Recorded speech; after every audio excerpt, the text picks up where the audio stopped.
उल्हासनगर गोळीबार प्रकरणी मुख्यमंत्री आणि उपमुख्यमंत्री यांच्यावरती गंभीर लवकरच समन्वय समिती आणि मुख्यमंत्री उपमुख्यमंत्र्यांची बैठक घेणार आहेत।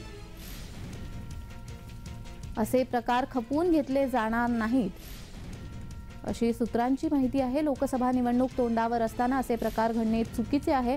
महायुतीमध्ये बाधा आणणारी व्यक्ती कोणत्याही पक्षाची असो कठोर कारवाई केली जाईल।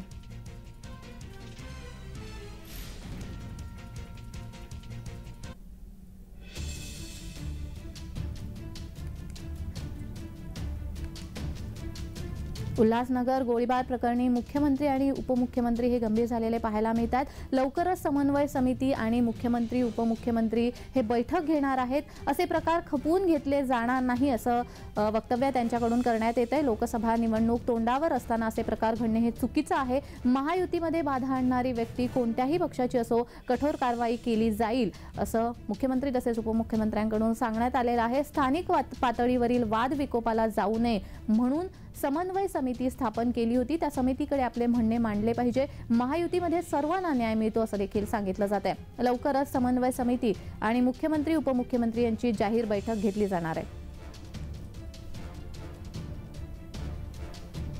तर या संदर्भात अधिक माहिती देण्यासाठी आमचे प्रतिनिधी डॅरिल मिरांडा हे आपल्याशी जोडले गेलेले आहेत। डॅरिल, उल्हासनगरमध्ये जो गोळीबार झाला त्या प्रकरणी आता मुख्यमंत्री आणि उपमुख्यमंत्री हे गंभीर झालेले दिसून येत आहेत। यासाठी समन्वय समिती देखील स्थापन करण्याचं म्हटलं जातंय, काय सांगाल? जान्हवी, सह्याद्री अतिथीगृहावर कॅबिनेट मंत्र्यांची बैठक पार पडत आहे। महत्वाचं म्हणजे या बैठकीत उल्हासनगरमध्ये जो गोळीबार प्रकरण झालं होता त्या संदर्भात मुख्यमंत्री एकनाथ शिंदे आणि उपमुख्यमंत्री देवेंद्र फडणवीस हे गंभीर झाले आहेत। लोकसभा निवडणूक तोंडावर असताना असे प्रकार घडणे चुकीचे आहे अशी एकंदरीत चर्चा झाली आहे। अशी खात्रीलायक माहिती जी आहे ती सूत्रांनी दिली आहे। असे प्रकार खपवून घेतले जाणार नाही। त्यासोबत महायुतीत बाधा आणणारी व्यक्ती कोणत्याही पक्षाची असो त्यांच्यावर कठोर कारवाई केली जाईल। त्यासोबत स्थानिक पातळीवरील वाद विकोपाला जाऊ नये म्हणून समन्वय समिती स्थापन केली होती। त्या समितीकडे आपले म्हणणे मांडले पाहिजे आणि महायुतीत सर्वांना न्याय मिळतो आणि लवकरच समन्वय समिती आणि मुख्यमंत्री उपमुख्यमंत्री यांची जाहीर बैठक देखील घेतली जाणार आहे। जान्हवी जी धन्यवाद डॅरिल, तुम्ही दिलेल्या माहितीसाठी।